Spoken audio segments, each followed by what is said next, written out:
Hi, my name is Brian Grimkowski. I'm the Director of Graduate Programs here at the Katakos College of Business at William Patterson University, and also one of our graduate advisors here. So the purpose of this video is to introduce you to our WP Online graduate programs and go over some of the basics for advisement here. I'm very sensitive to the fact that for some of you, you may have pursued a different modality for your bachelor's degree and or another master's program that you may have completed in the past. And for others, or perhaps some of the same people, you might also be several years removed from academia. So it's my job to anticipate some of the questions that you might have as you're making this adjustment to our WP Online graduate program, and put together a repository of videos that will hopefully help answer some of your questions on the front end, empower you with the information that you need, and make you feel more comfortable as you navigate from the first session of registering for courses through to your final session and graduation here at the university. So for myself, this is a fully online asynchronous program. It's meant to afford the maximum level of flexibility for those that are working professionals, for those that are juggling a very busy and hectic schedule, and for others just like myself, who sometimes perhaps it just feels like there aren't enough hours in the day. So in being a fully online asynchronous program, it is different from an on-campus program. Everything that you do will be virtually through our WP Online program, utilizing Blackboard Ultra, which is the online learning platform that is utilized by William Patterson University. So before each 7-week session, your instructors are going to initiate their courses in Blackboard. They're going to post their syllabus, which will include expectations, assignments, interaction requirements. That'll all be taking place online. But because of this, it gives a level of flexibility that's unmatched and ensures that you're able to pursue your academic and professional goals while continuing to juggle all the responsibilities and wearing the different hats that you wear day in and day out.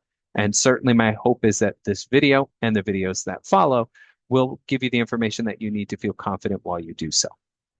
So we're going to go over a quick slide deck here briefly. And I would point out, as I'm going through, you may have times where you think to yourself, oh, I wish he talked about that in greater detail. Please do note that there are other videos that will touch on some of these subjects in much greater detail. Here, we're going to just touch on the basics for some of these things. So again, welcome to William Patterson University. On behalf of the Katakos College of Business, we appreciate that you've chosen William Patterson for your graduate studies and chosen our WP Online programs to meet your goals.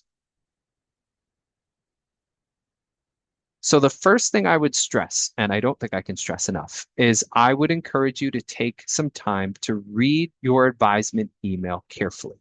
Now, if you were just recently accepted to the university, you may be getting your advisement email in the next day or two, but please take some time to review it. And the reason I say that is because we've taken a lot of time on the front end to include information that is quite detailed, but is also very helpful and will answer a lot of the most common questions that some of our students have. So if you scroll down towards the bottom of that advisement email, you'll see that your advisor has recommended a particular set of courses for you to consider for your first 7-week session.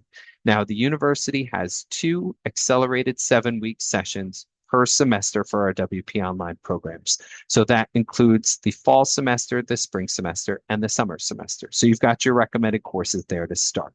There are also important dates and deadlines for your first 7-week session. That'll usually include the registration deadline for the session.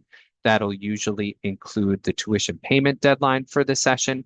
That will oftentimes include the first day of classes for that 7-week session. And then we also have the unique 50%, 100%, and 0% tuition refund deadlines to drop one or more of your courses. So take note of all that so you're aware, so that if you need to add them to calendars for yourself, you can do so.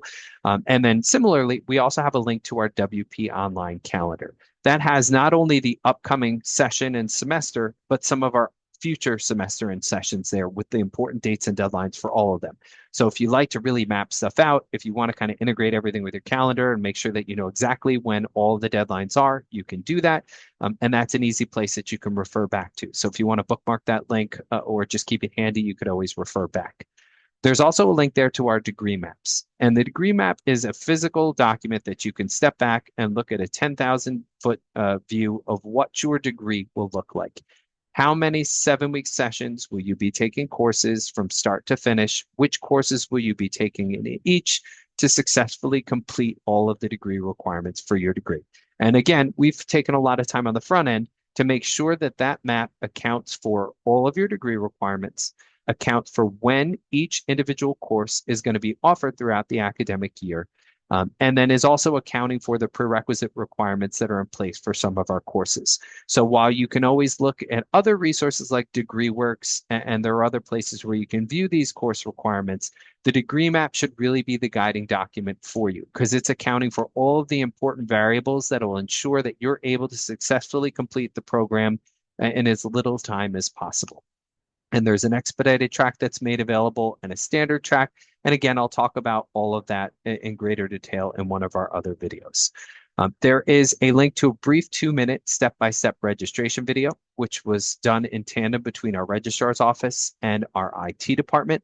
I can't stress enough, do take some time to view that before you consider registering for courses, because it gives you a good visual representation of what it'll look like for you to first register for classes. There are course load estimates in that email for our 1.5 credit foundation courses, if they are applicable to you, and also our 3 credit concentration elective and core courses. So to know what you can expect from them on average for your course load can help guide whether you choose the standard track for yourself or the expedited track, and just give you an idea of what to expect in your first 7-week session from your course load. Waitlist procedures are included in there as well. The waitlist procedures are in place if you go to register for one of your recommended courses for WP Online and you notice that all of the applicable course sections are full. There's the basic information about how to place yourself on the waitlist and what that means. Please know that our chairs and our deans are very proactive in making sure that as many students as possible have seats available to them in their preferred course sections by the registration deadline, but that information is there so you know what to do in the event that your course sections are full. A student ID number is there in the subject line. That is a unique identifier that can be provided to any of our offices here when you need assistance, so they know who they are working with and can pull up your record quickly and be able to best assist you. Note that the individual that sent your academic advisement email is your graduate advisor here at the Cotsacos College of Business. You'll have other individuals reach out who work in different departments throughout the university, but when it comes to questions specific to registration and particularly about advisement, we are your go-to point person. And then if there are questions we can't answer or there are issues that involve other departments, we can make sure that we give you the information you need and put you in touch with the person who's best suited to assist you here. I can't stress enough, please make sure that you save your advisement email. Sometimes, you're busy at work when you get it, or you're busy at home when you get it. You say, okay, I'm going to look at that later. And then life happens, and you may have been accepted for your program months before the start of the session in which you're going to begin your graduate studies. So if you tuck it away in a folder where it'll be safe or you flag it, that'll allow you to refer back to it easily when you need to. And for some of those links that I mentioned before, they're all in one nice place. And then that gives you an easy reference point to go back when you need to. So as I mentioned, you'll be selecting a degree map. It's going to be based on your concentration. It's going to be based on what foundation courses you were waived from, if applicable. It'll be based on your schedule and it'll be based on your academic goals. There are a lot of variables that will lead to whether you choose the standard track or the expedited track for yourself. But that is something that's going to be talked about in greater detail in one of our other videos. So if you're interested in more behind how do I pick the right degree map for myself, I would encourage you to view that video. That, again, document will guide your course selection each session. It'll provide a timeline in which you can expect to complete your degree from start to finish. And then, like I mentioned, it accounts for the projected course availability each semester and each session. And then it'll also take into account prerequisite requirements. So I would refer to that document above all others when you're planning your course registration. You'll be prompted when you try and register for courses for an alternate PIN. This is a 6-digit number that is typically your date of birth in the format of month, day, year. So when you're prompted for that, that would be what I recommend utilizing, and that should work. If for any reason it doesn't, reach out to us. We will make sure that that's rectified through the graduate admissions office, but 99% of the time it will. Be sure to pay close attention to the term, the session, and campus when you are looking to register for courses. So as I referenced, there are 2 7-week sessions per semester. There's a session 1 and a session 2. There are also different semesters where sometimes the courses are available for registration at the same time. So you have to be careful you're picking spring if you want to register for spring, not summer, for example. And then lastly, you're looking for course sections that are labeled WP Online Session 1 or WP Online Session 2. There are also courses that are labeled as main campus, and those are restricted to on-campus MBA students, and you would get a campus restriction error message if you tried to register for one of those, for example. And then know that your advisor is here for support. We have students in all different walks of life that pursue this program.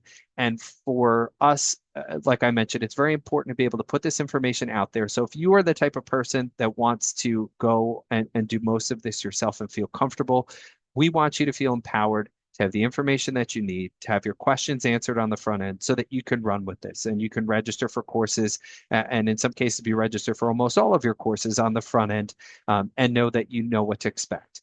For others, you might need more support, or you may reach out to us more often, than another student, and that's perfectly okay. We're here to support everyone through this process, and I really feel strongly that it's my job to make sure that as many resources are available for you, so that if you are the type that want to just go and run with this, you feel confident. So I hope that this first video was helpful, and I would encourage you to view our other videos so that you're able to get your questions answered and successfully complete your WP Online graduate program. Thank you so much for your time, and enjoy the rest of your day.